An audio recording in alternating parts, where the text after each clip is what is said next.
Det var en helt normal morgen i byens mest luksuriøse bankfilial, indtil en 68-årig landmand trådte ind ad døren.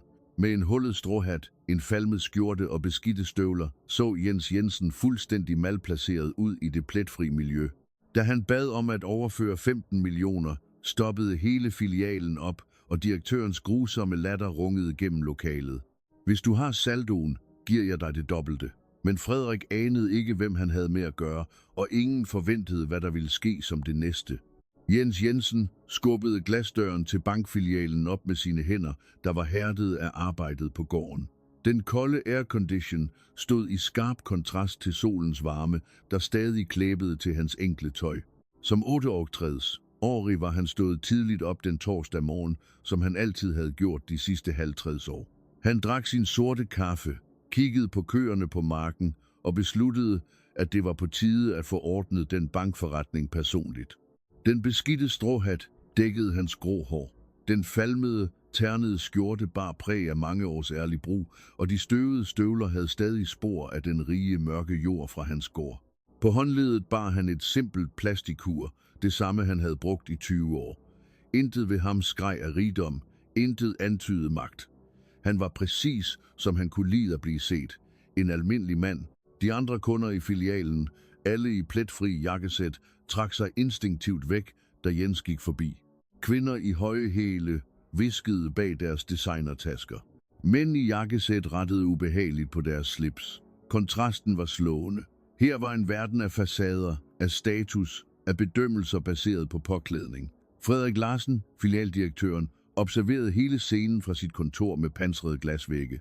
Som 35-årig betragtede Frederik sig selv som en vinder. Han var uddannet fra byens bedste handelshøjskole, havde en MBA fra udlandet, en importeret bil i garagen og en lejlighed i det bedste kvarter. Hans italienske jakkesæt kostede mere end 3 måneders løn for en ufaglært arbejder. Hans engelske sko skinnede som spejle. Endnu en, der er faret vild, tænkte Frederik og rettede på sit importerede silkeslips. Han ved sikkert ikke engang, hvor han er. Han havde bygget sin karriere på at være nådesløs over for de små. For Frederik blev succes målt på bankkontoen, adressen mærket på uret, og den gamle mand havde tydeligvis intet af det. Receptionisten Clara, en 23-årig ung kvinde, der beundrede Frederik, bemærkede også den malplacerede tilstedeværelse. Hvor pinligt, mumlede hun til sin kollega. Hvordan lader de sådan en mand komme ind her? Hun var blevet trænet af Frederik til at sortere den rigtige type kunder fra. Folk som Jens, i hendes øjne, skabte kun problemer. Da Jens nærmede sig skranken, blev stemningen anspændt. Hans støvler lavede en anderledes lyd på marmorgulvet. Nogle kunder stoppede deres samtaler. Frederik kom ud af sit kontor, gik med faste skridt og et smil, der ikke nåede øjnene. Kan jeg hjælpe dem? Spørgsmålet kom med en nedladende tone, som om han talte til et fortabt barn. Jens tog hatten af og afslørede et ansigt mærket af sol og år, men med faste og intelligente øjne. Godmorgen, unge mand. Jeg skal lave en overførsel fra min konto. Frederik kunne knap skjule et grin. Han kiggede på Clara, der holdt hånden for munden for at skjule et ondskabsfuldt smil. Selvfølgelig hør. Han holdt pause og ventede på navnet. Jens Jensen. Jensen. Frederik fortsatte med at udtale navnet, som var det en intern joke. Hvor meget har de tænkt dem at overføre? 15 millioner. Det er til en investering hos et børsmæglerselskab. Det skal ske i dag inden kl. 14. Stilheden, der fulgte, var øredøvende. Frederik blinkede flere gange, som om han ikke havde forstået. Clara fik sin egen spyt galt i halsen. De andre kunder, der indtil da havde ladet som om de ikke fulgte med, stirrede nu skamløst. Frederik genvandt fatningen og brød ud i en høj latter. Hvis du har saldoen, giver jeg dig det dobbelte. Hans sarkastiske latter rungede gennem hele filialen. 15 millioner! Forestil dig lige, Clara. Vores landmandsven her vil overføre 15 millioner. Clara lå med, smittet af sin chefs joke. Andre medarbejdere kom nærmere, nysgerrige efter at se, hvad der skabte på styret. Situationen blev pinlig, men Frederik morede sig. For ham var det at ydmyge mindre betydningsfulde mennesker næsten en sport. Er de sikre på, at de ikke har forvekslet tallene? Spurgte Frederik, hans stemme dryppende af sarkasme.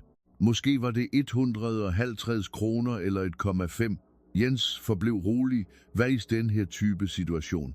Gennem livet havde han lært, at udseendet bedrager, både hans eget og andres. Han vidste præcis, hvor han var. Han vidste præcis, hvem han var, og han vidste, at retfærdigheden altid indhenter dem, der har tålmodighed. Nej, unge mand, svarede han roligt. Det er 15 millioner. Du kan tjekke kontoen. Ingen anede, at denne simple mand i ydmygt tøj og med en rolig fremtoning var bankens hovedaktionær. Stormen var kun lige begyndt, og Frederik Larsen havde ingen anelse om den orkan, han netop havde fremprovokeret. For at forstå, hvem Jens Jensen virkelig var, er det nødvendigt at gå 50 år tilbage i tiden til en 10-årig dreng, der gik barfod gennem markerne på en gård, der ikke tilhørte hans familie. Født ind i en familie af landarbejdere kendte Jens fattigdommen på nært hold, men ikke den bitterhed, den ofte medfører. Hans far, Lars Jensen, arbejdede fra solopgang til solnedgang på jord, der ikke var hans. Hans hærdede hænder bar vægten af et helt liv dedikeret til ærligt arbejde. Hans mor, Mette, syede for andre til sent ud på natten for at supplere familiens indkomst. Hendes fingre mærket af tusindvis af sting, syet i skæret fra en petroleumslampe. Den lille Jens hjalp allerede til i marken fra en tidlig alder, men der var noget, der adskilte ham fra de andre drenge i området. En umættelig tørst efter viden, der syntes uendelig. Mens vennerne legede efter arbejde, løb gennem markerne og fiskede i bækken, studerede Jens i skæret fra petroleumslampen. Han læste alt, hvad han kunne finde. Gamle aviser, der ankom til gården med ugers forsinkelse, bøger lånt fra byens lille bibliotek, selv etiketter på produkter, han fandt undervejs. Hans lærerinde i landsbyskolen, fru Hansen, en 60-årig kvinde, der havde dedikeret sit liv til uddannelse, var den første til at bemærke hans exceptionelle potentiale. Den dreng vil nå langt, sagde hun til alle, der gad lytte, med en stolthed, der lyste i hendes trætte øjne. Han har en intelligens, man ikke kan lære sig til, det er en gave. Hun lånte endda personlige bøger til Jens, velvidende at hver side ville blive slugt med sulten fra en, der så viden som den eneste bro til en bedre fremtid. Som 15-årig, da mange af hans jævnaldrende allerede havde forladt skolen for at arbejde på fuld tid, tog Jens en beslutning, der ville ændre hans liv. Han fik et lift til den store by 80 kilometer væk og fandt arbejde som håndlanger på en byggeplads. Han sov i et lille bitte værelse, som han delte med 3 andre arbejdere. Han stod op 5 om morgenen, arbejdede til 17 og fandt stadig energi til at studere om aftenen på et VUC-kursus. Som 18-årig, med en studentereksamen med klassens bedste karakterer, aflagde Jens et højtideligt løfte til sig selv foran det revnede spejl i det værelse, hvor han boede. Han ville komme ud af fattigdommen, men han ville aldrig glemme, hvor han kom fra. Han ville aldrig miste den ydmyghed, han betragtede som sin største rigdom. Med sin første løn som faglært murer gjorde han noget, som hans kolleger anså for vanvittigt. Han købte sin første Mærsk-aktie. Det var kun 10 aktier, der kostede næsten alle hans opsparede penge fra flere måneder. Men han havde hørt en forretningsmand sige, at det var sådan, de rige blev rigere. De næste 2 årtier var præget af ofre, som få mænd ville kunne udholde. Jens arbejdede som murer om dagen, i brændende sol og piskende regn, og studerede regnskab om aftenen. Han kom ofte hjem kl. 23, kun for at åbne bøgerne og studere til kl. 1 om natten. Hver en sparet krone blev til en investering. Hver en opsparet øre var et frø sået for fremtiden. Mens kollegerne brugte penge på øl, spil og fornøjelser, geninvesterede han absolut alt. Som 25-årig mødte han Anne-Marie, en hjertevarm folkeskolelærer, der så i ham ikke den simple mand han var, men den ekstraordinære mand han kunne blive. Hun støttede ham betingelsesløst, selv når de i månedsvis kun spiste rugbrød med leverpostej, selv når han kom udmattet hjem og alligevel satte sig for at studere. En dag vil det her betale sig, sagde Jens til hende på de sværeste aftener, mens han holdt hendes hærdede hænder. Det er ikke kun for os, det er for at vise, at simple folk som os, også kan vinde her i livet. Den første store investering kom, da han var femogtredive. Jens havde sparet hver en øre op og havde penge nok til at købe en lille gård, der var på tvangsauktion på grund af gæld.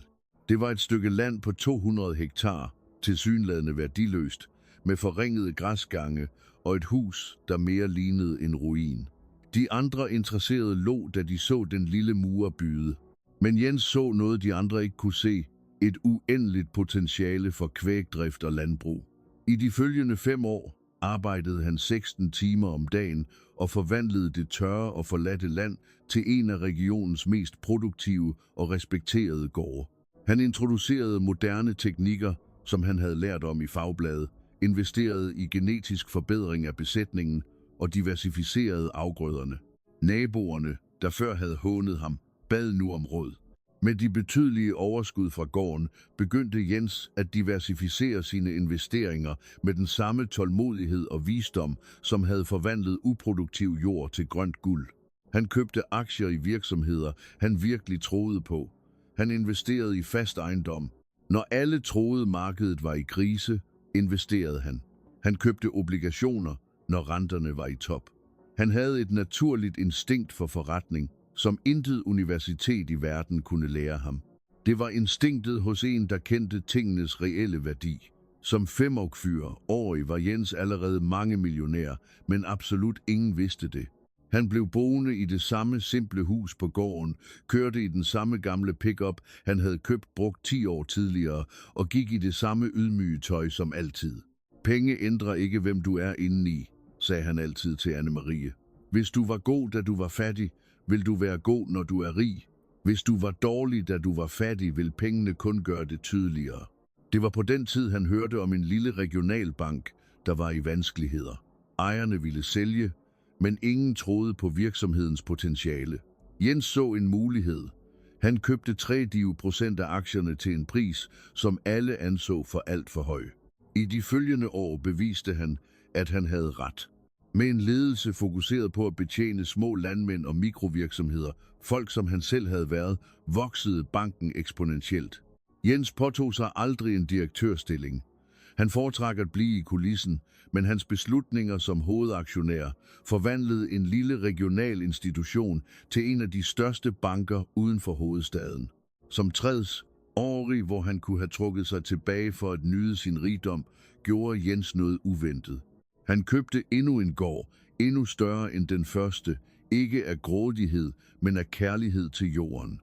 Det er her, jeg føler mig som mig selv, forklarede han til sine få nære venner. Gården blev hans tilflugtssted. Han stod op klokken 5, drak sort kaffe og gik ud for at se til dyrene. Hans ansatte behandlede ham som en almindelig landmand, for det var præcis hvad han var, en almindelig landmand, der tilfældigvis var blevet milliardær. Jens pralede aldrig med sin rigdom. Han havde ingen privat jet, boede ikke i en herregård, kom ikke i eksklusive klubber. Hans eneste ekstravagance var en ny pickup hvert 10. Han brugte den samme stråhat, som han havde købt for 15 år siden i en isenkrammer i byen. Penge er et værktøj, plejede han at sige. De kan bygge eller ødelægge, de kan bringe folk tættere sammen eller skille dem ad. Det afhænger af, hvordan du bruger dem. I de senere år havde han bemærket noget bekymrende. Hans egne bankfilialer var ved at blive kolde steder, hvor ansatte behandlede simple kunder dårligt. Han modtog klagebrev hver uge fra ydmyge mennesker, der blev dårligt behandlet, små iværksættere, der blev set ned på, pensionister, der blev ignoreret. Han besluttede, at det var på tide at se med egne øjne, hvad der skete. Ikke som hovedaktionæren Jens Jensen, men som den simple landmand Jens Jensen. Forskellen, vidste han, ville være afslørende. Derfor var han der den morgen i filialen i centrum, klædt i sit sædvanlige tøj, klar til at give en lektion, som Frederik Larsen aldrig ville glemme. Frederik Larsen lå stadig af sin egen joke, da han besluttede at gøre øjeblikket til en magtdemonstration. For ham var det at sætte folk på plads mere end bare sjov. Det var en måde at opretholde den orden og det hierarki, han anså for naturligt. Harre Jensen, sagde Frederik, og genvandt en falsk professionel tone. For overførsler af denne størrelse har vi specifikke protokoller. De skal have en forudgående aftale i vores private banking afdeling, dokumentation for midlernes oprindelse og en række andre papirer. Jens bevarede roen. Unge mand, jeg har haft denne konto i over 20 år. Jeg har aldrig haft brug for en aftale for at flytte mine egne penge. Men reglerne har ændret sig, smilede Frederik ondskabsfuldt, især for overførsler over 10 millioner. Det er intern politik for at forhindre hvidvaskning af penge. Clara, hent den fulde kend din kunde formular til herren. Clara rejste sig hurtigt og nød tydeligvis teaterstykket. Selvfølgelig, herr direktør. Jeg henter også formularerne til erklæring om midlernes oprindelse og økonomisk formåen. Andre medarbejdere begyndte at nærme sig, tiltrukket af det, der lignede en særlig procedure. Hanne, supervisoren, sluttede sig til gruppen. Problemer, Frederik? Ikke et problem, Hanne. Vi følger bare protokollerne. Denne herre ønsker at overføre 15 millioner uden passende dokumentation. Dr. Sørensen, der ventede i VIP-køen, sukkede selvtilfreds, så alle kunne høre det. Den slags situationer forsinker betjeningen for os alle. Hvorfor henviser de ham ikke til en mere passende filial? Doktoren har ret, indvilligede Pernille Vestergaard og tjekkede guldduret på sit håndled. Der findes andelskasser på landet, der betjener denne type klientel. Frederik tog en bunke formularer, som Clara havde bragt. Vi skal bede dem om at udfylde disse dokumenter. Der er kun, han talte teatralsk, 17 formularer. Og vi skal også bruge bekræftede kopier af indkomstoplysninger for de sidste 5 år. Selvangivelse, bevis for ejerskab af landbrugsejendommen. For slet ikke at nævne, tilføjede Clara med et giftigt smil, at overførsler over 10 millioner kun kan behandles med 48 timers varsel af sikkerhedsmæssige årsager. Lars, sikkerhedsvagten, tog et skridt frem. Har direktør, hvis herren ikke har dokumentationen, er det måske bedst, at han kommer tilbage en anden dag. Han skaber ubehag for de andre kunder. Michael Petersen, forretningsmanden, rystede misbilligende på hovedet. Det er præcis, hvad der sker, når man blander klientel. Hver mand på sin plads, ikke sandt? Jens kiggede på bunken af formularer, så på ansigterne omkring sig. Alle forventede, at han ville blive intimideret, at han ville gå flovt, at han ville kende sin plads. Men Jens kendte sin plads udmærket, og den var lige præcis her. Unge Frederik, sagde Jens roligt. Det forekommer mig, at I skaber forhindringer, der ikke eksisterede, da jeg åbnede min konto her. Er disse formularer nødvendige for alle kunder, eller kun for dem, I mener ikke fortjener at være her? Spørgsmålet skar gennem luften som et barberblad. Frederik følte et øjebliks ubehag, men genfandt hurtigt sin arrogance. Det er standardprocedure, hører Jensen. Hvis de havde regelmæssige bevægelser af store beløb, ville de allerede kende protokollerne. Mærkeligt, mumlede Jens og tog sin simple mobiltelefon op af lommen. For i sidste uge overførte jeg 20 millioner fra denne samme konto til en anden institution og behøvede ingen særlige formularer. Kommentaren skabte en ubehagelig stilhed. Frederik udvekslede blikke med Hanne, der hviskede noget om at tjekke kontohistorikken. Under alle omstændigheder fortsatte Frederik i et forsøg på at bevare kontrollen. Er det ikke muligt at behandle overførslen i dag? De bliver nødt til at bestille tid og komme tilbage med al dokumentationen. Anna, der havde observeret alt i stilhed, nærmede sig tøvende. Undskyld, herr direktør. Men hvis herren allerede har en historik med store transaktioner, vil det så ikke være muligt at gøre en undtagelse. Anna, Frederiks stemme lød som en advarsel. Alle passer deres egen funktion her. Protokollen er til for at blive fulgt. Jens lagde telefonen væk og så sig omkring i filialen. Han så medarbejdere, der gemte sig bag ikke eksisterende regler, kunder, der følte sig overlegne, fordi de var født ind i mere komfortable kår, og et system designet til at ydmyge dem, der ikke passede ind i den forventede skabelon. Jeg forstår, sagde Jens endelig. I ønsker ikke at behandle min overførsel i dag, fint nok, men jeg vil gerne tale med regionsdirektøren. Frederik smilede tilfreds. Regionsdirektøren er ude af huset til møde, men jeg kan notere en besked. Det er ikke nødvendigt at notere noget, svarede Jens. Hans stemme bevarede den samme rolige tone. Jeg venter. Og så gjorde Jens noget, ingen forventede. Han satte sig i en af lænestolene i VIP-området og krydsede benene, tydeligt indstillet på at vente, så længe det var nødvendigt. Situationen, som Frederik troede, han havde kontrolleret med sine protokoller og byråkrati, fik pludselig en dimension, han ikke havde forudset. Denne simple landmand lod sig ikke intimidere. Tværtimod opførte han sig som en, der havde al ret til at være der. Dette irriterede Frederik mere end nogen direkte konfrontation. Hvad der var begyndt som et simpelt forsøg på ydmygelse, var nu ved at forvandle sig til noget meget farligere for Frederik, en situation, der var ved at glide ham fuldstændig af hænde. Jens Jensen, der sad komfortabelt i VIP-lænestolen, som om han ejede stedet, havde vendt spillet på en måde, ingen havde forventet. "Herre direktør", hviskede Hanne og nærmede sig nervøst. "Jeg har tjekket hans kontohistorik. Der er bevægelser på millioner hver uge. Regelmæssige overførsler, investeringer, hævninger, alt er i orden." Frederik følte gulvet forsvinde under sig.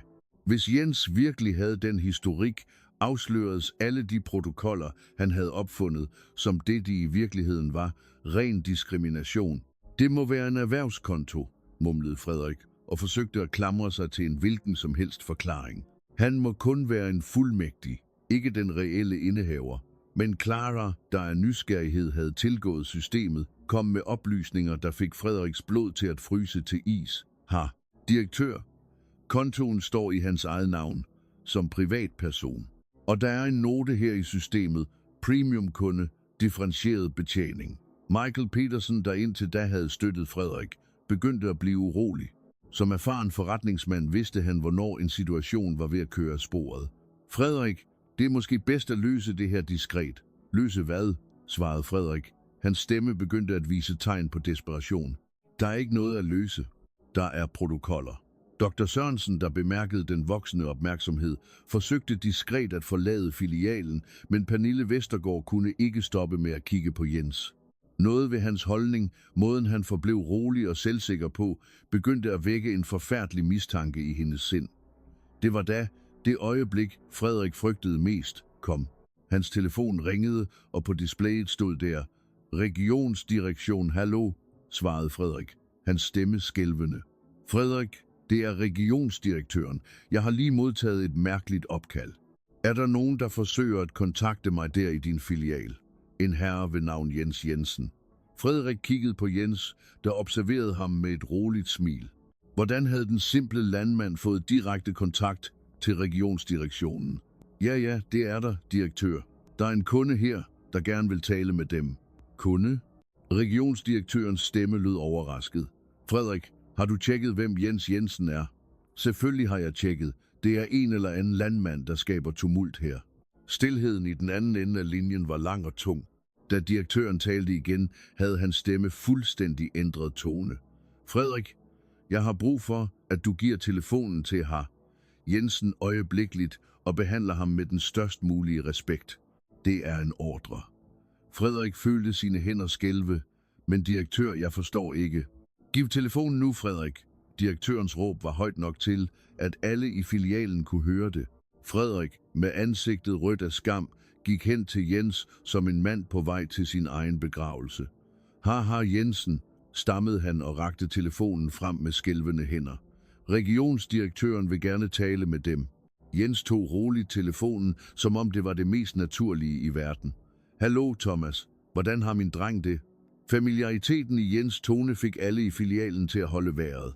Den simple mand talte med regionsdirektøren, som om de var gamle venner. "Jeg er her i hovedfilialen for at lave en overførsel, men det ser ud til, at dine medarbejdere har opfundet nogle nye, meget interessante protokoller." Mens Jens talte i telefon, skete der en synlig forandring i filialen. Medarbejdere, der før havde grinet åbenlyst, hviskede nu nervøst til hinanden. Kunder, der havde kommet med nedsættende bemærkninger, begyndte at svede kold sved.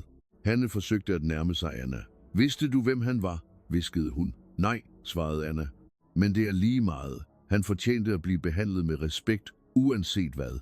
Clara, der indså situationens alvor, begyndte at græde stille. Sofie, praktikanten, kiggede skiftevis på Jens og Frederik og forsøgte at bearbejde, hvad der skete. Lars, sikkerhedsvagten, forsøgte at gemme sig bag en søjle og bad til, at ingen ville huske hans tidligere trusler. "Ja, Thomas, jeg forstår", fortsatte Jens telefonsamtalen. Hans stemme var rolig og stod i kontrast til den generelle panik. "Nej, du behøver ikke komme her. Vi kan løse det internt." "Ja, jeg ved, du stoler på min dømmekraft." Da Jens endelig lagde på og gav telefonen tilbage til Frederik, var stilheden i filialen absolut. Selv aircondition-anlægget syntes at være stoppet. "Nå", sagde Jens og rettede på stråhatten.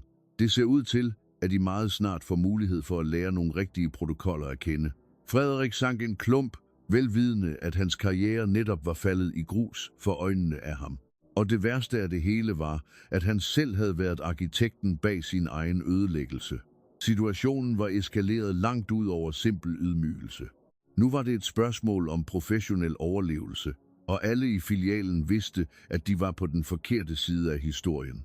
Jens Jensen tog en simpel tablet op af lommen på sin ternede skjorte. Skærmen, beskyttet af en allerede ridset film, lyste op, da han rørte ved den.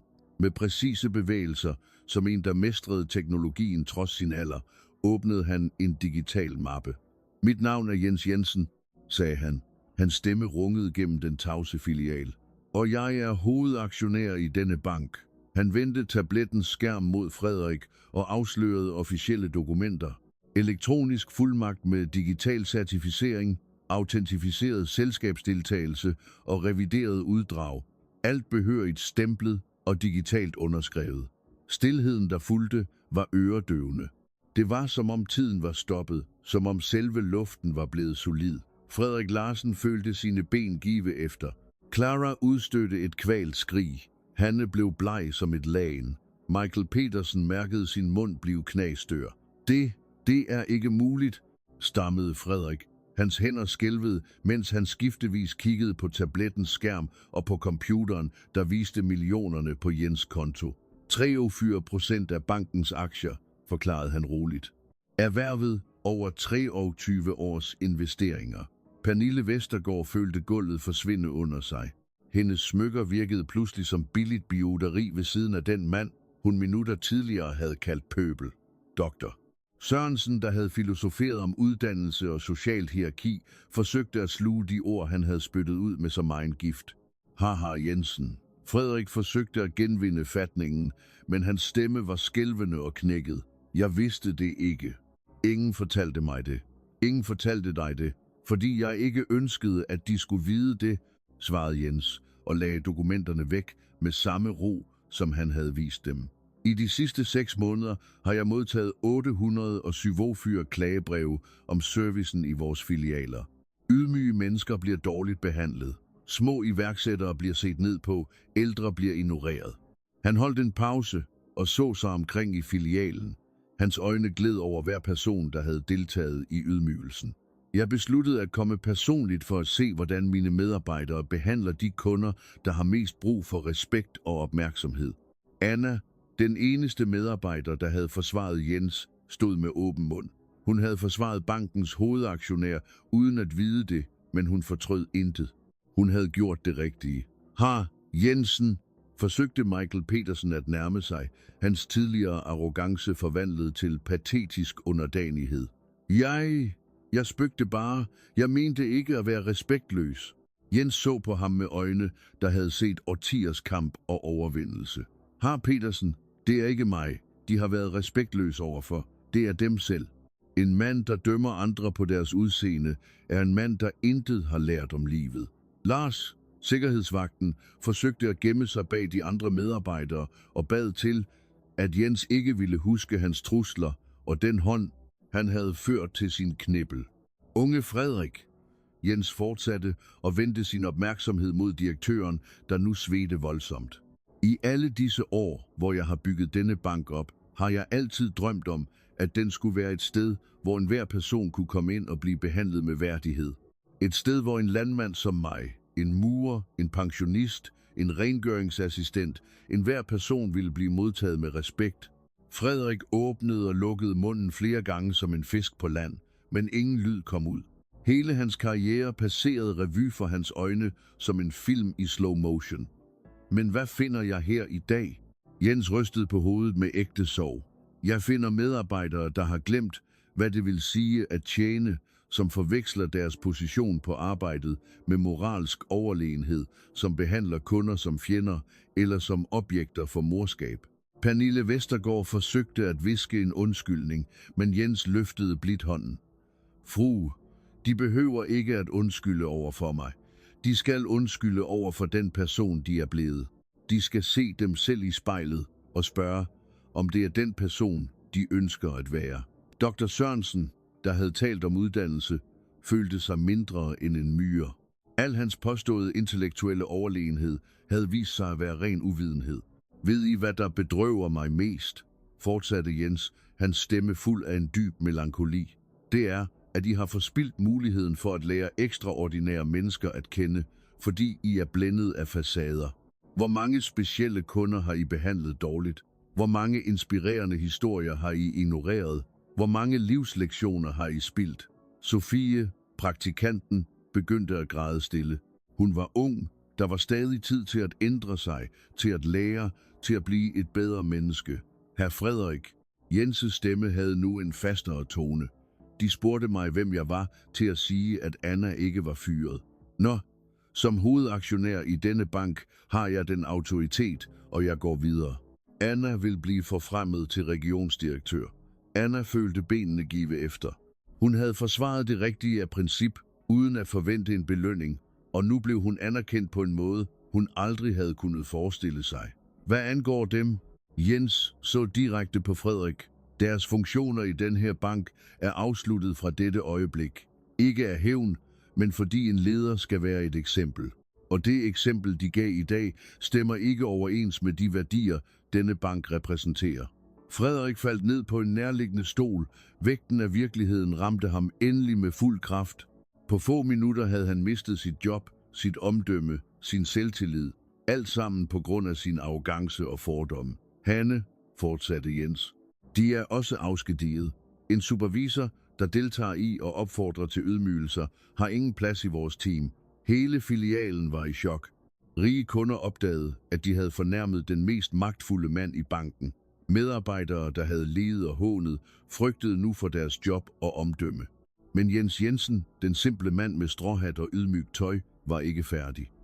Der var stadig lektioner at lære og ændringer at gennemføre.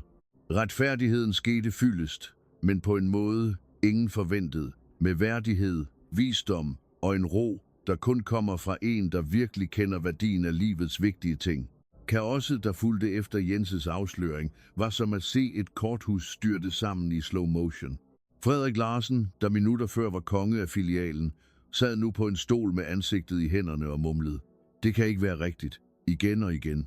Manden, der havde bygget sin identitet på at ydmyge andre, opdagede på den værst tænkelige måde, at livet har en særegen måde at lære en ydmyghed på. Clara, receptionisten, der havde set på ham med så megen foragt, forsøgte desperat at nærme sig Jens. Hara, Jensen, vær venlig, jeg vidste det ikke.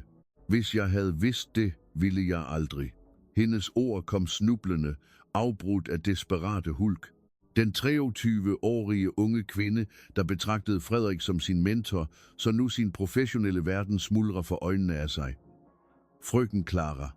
Jens talte med den samme venlighed, han havde bevaret under hele prøvelsen. Spørgsmålet er ikke, hvad de ville have gjort, hvis de vidste, hvem jeg var. Spørgsmålet er, hvorfor de behandlede en, de ikke kendte, dårligt. Respekt bør ikke afhænge af en persons bankkonto. Hanne forsøgte et sidste desperat træk for at redde sit job. Jensen, jeg har 3 børn at forsørge. Vær venlig, giv mig en ny chance. Jeg kan ændre mig. Hendes tårer var ægte. Frygten for arbejdsløshed havde knust hendes arrogance som en hammer, der knuser glas. Michael Petersen, forretningsmanden, der havde filosoferet om folk, der ikke kendte deres plads, var nu bleg som et lagen. Hans bilforretning var afhængig af lån fra banken for at fungere. I sit hoved beregnede han hurtigt, hvor mange kontrakter, der kunne blive annulleret, hvor mange kunder, der kunne flygte, når historien spredte sig i byen. Jensen, forsøgte han med skælvende stemme. Det var alt sammen en misforståelse. Jeg har den største respekt for dem og for banken. Herre Petersen, afbrød Jens ham blidt. De respekterede mig ikke, da de troede, jeg kun var en fattig landmand. Hvorfor skulle jeg tro, at de respekterer mig nu, hvor de ved, jeg er rig? Pernille Vestergaard, socialiten, der havde talt om socialt hierarki, var i fuldstændig panik. Hendes position i det lokale samfund afhang udelukkende af hendes netværk af indflydelsesrige personer. At have fornærmet hovedaktionæren i regionens største bank var socialt selvmord. Det var en forfærdelig fejltagelse, udbrød hun, hendes smykker skælvede, mens hun gestikulerede nervøst. Jeg gennemgår en svær tid. Jeg er ikke mig selv, doktor. Sørensen, der havde prædiket om uddannelse og sociale klasser, befandt sig i en pinlig tavshed. Som respekteret læge vidste han, at nyheden hurtigt ville sprede sig i byens sociale kredse. Hans omdømme, opbygget gennem årtier, lå i ruiner på grund af 15 minutters arrogance. Men det var Lars, sikkerhedsvagten, der havde den mest dramatiske reaktion. Den store, intimiderende mand, der havde tilbudt sine tjenester for at fjerne Jens fra filialen, græd nu som et barn. Har Jensen, jeg gjorde bare mit arbejde. Har Frederik bad mig om det. Jeg ville aldrig gøre dem noget. Hans pludselige hengivenhed var lige så patetisk, som hans tidligere arrogance havde været oprørende. Anna forblev i en tilstand af chok midt i kaoset. Den uventede forfremmelse var endnu ikke helt sunket ind. Hun havde forsvaret en kunde af princip, uden at forestille sig de konsekvenser, det ville medføre. Nu befandt hun sig i centrum af en fuldstændig transformation af filialen. Sofie, den unge praktikant, nærmede sig forsigtigt Jens. Har Jensen, sagde hun, hendes stemme næsten en hvisken. Jeg er meget ked af det. Jeg er ny her og jeg troede, jeg skulle følge de andres eksempel. Jeg ved, det ikke er en undskyldning. Men kan jeg lære at blive bedre? Jens så venligt på den unge kvinde. Det var netop denne ægte ydmyghed og vilje til at vokse, han søgte hos sine medarbejdere. Sofie, at anerkende sin fejl er det første skridt til at rette den. Du har potentialet til at blive en fremragende professionel. Imens observerede andre medarbejdere i filialen, som ikke direkte havde deltaget i ydmygelsen, scenen med en blanding af lettelse og bekymring. De vidste, at drastiske ændringer var på vej, og nogle spekulerede på, om deres egen tidligere opførsel ville bringe dem i fare. Filialens telefon begyndte at ringe uophørligt. Nyheden om, at bankens hovedaktionær personligt var i filialen, havde spredt sig som en løbeilt. Lokale journalister, andre forretningsfolk, selv familiemedlemmer til de involverede, forsøgte at få oplysninger. Frederik gjorde i sin desperation et sidste forsøg. Har Jensen, jeg kan rette op på det her. Jeg kan ændre hele kulturen i filialen. Jeg kan træne medarbejderne. Vær venlig, giv mig en chance. Jens så på ham med en blanding af tristhed og fasthed. Frederik, i årevis har du haft chancen for at skabe en kultur af respekt her. I stedet skabte du en kultur af arrogance og foragt. Chancer findes for dem, der anerkender og udnytter dem. Din er forbi. Hanne gjorde et sidste desperat forsøg. Men, hr. Jensen, jeg har arbejdet her i 15 år. Jeg kender alle procedurerne. Uden mig fungerer filialen ikke. Fru Hanne, svarede Jens roligt. Ingen institution er større end de mennesker, den tjener. Du kender måske procedurer, men du har glemt det vigtigste, hvordan man behandler mennesker med værdighed. Det lærer man ikke i en manual. Det lærer man i hjertet. Situationen blev mere og mere anspændt. Nogle kunder, der havde deltaget i ydmygelsen, begyndte diskret at forlade filialen for at undgå yderligere pinlighed. Andre, nysgerrige efter begivenhedernes udvikling, forblev som tilskuere til et drama, der var blevet meget virkeligt.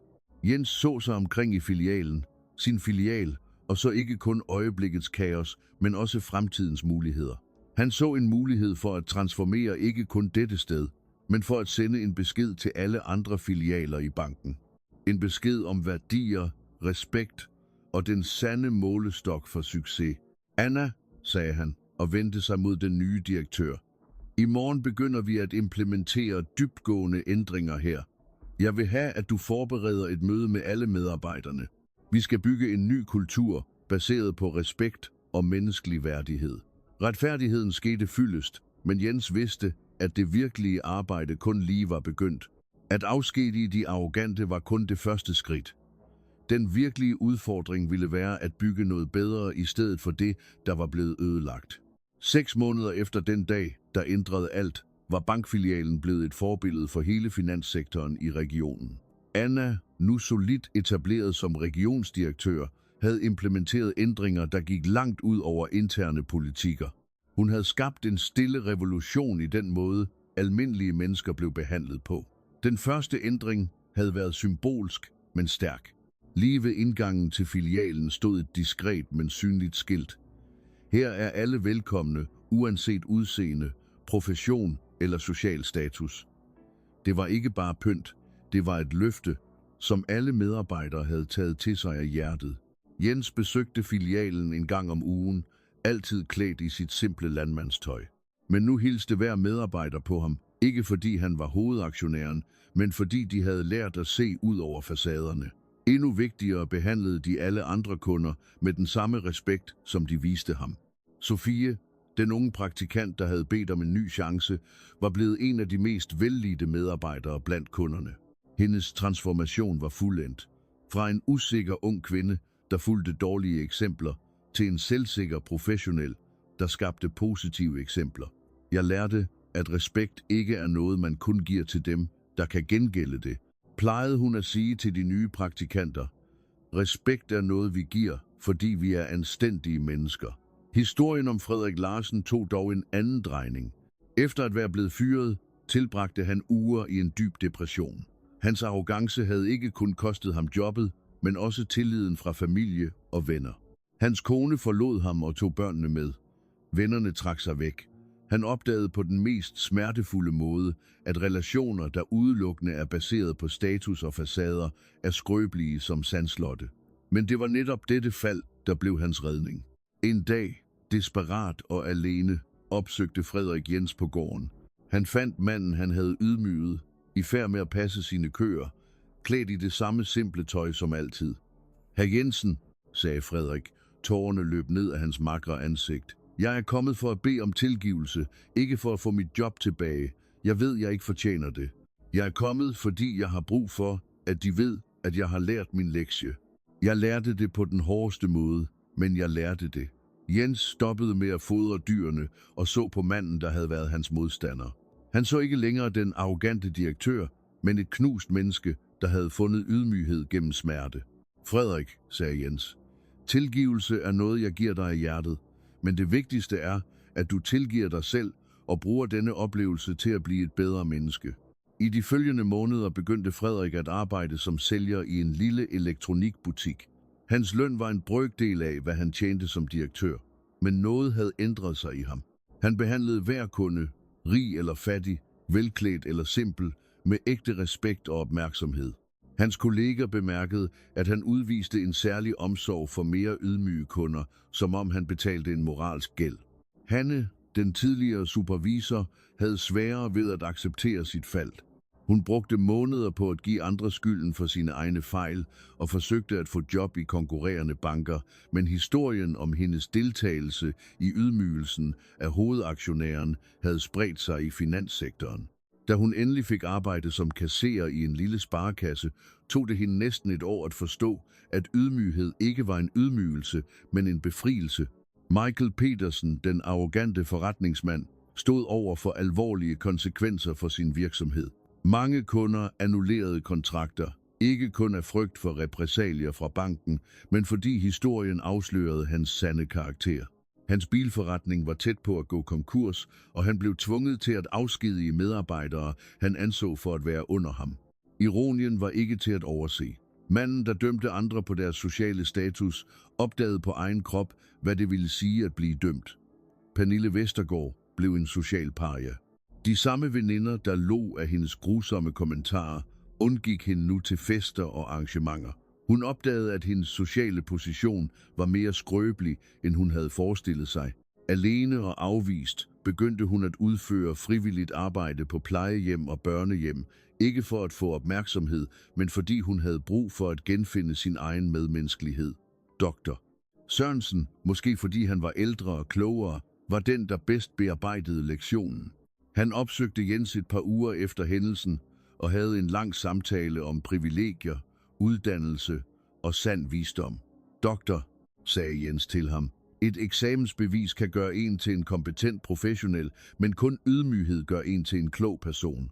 Fra den dag begyndte doktor Sørensen at behandle fattige familier gratis og opdagede, at medicin ikke kun handlede om at helbrede kroppe, men om at behandle mennesker med værdighed.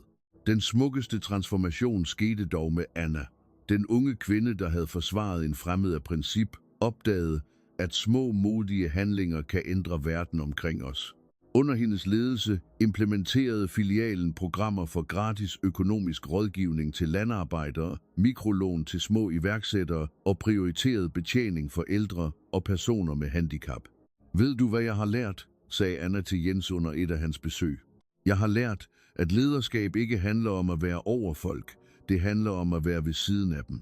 Et år efter hændelsen besluttede Jens at aflægge et sidste skjult besøg i filialen. Han ankom klædt i det samme simple tøj og observerede, hvordan han ville blive modtaget af de nye medarbejdere, der ikke kendte ham personligt. Det han så, fyldte ham med stolthed. Hver medarbejder hilste på ham med ægte venlighed.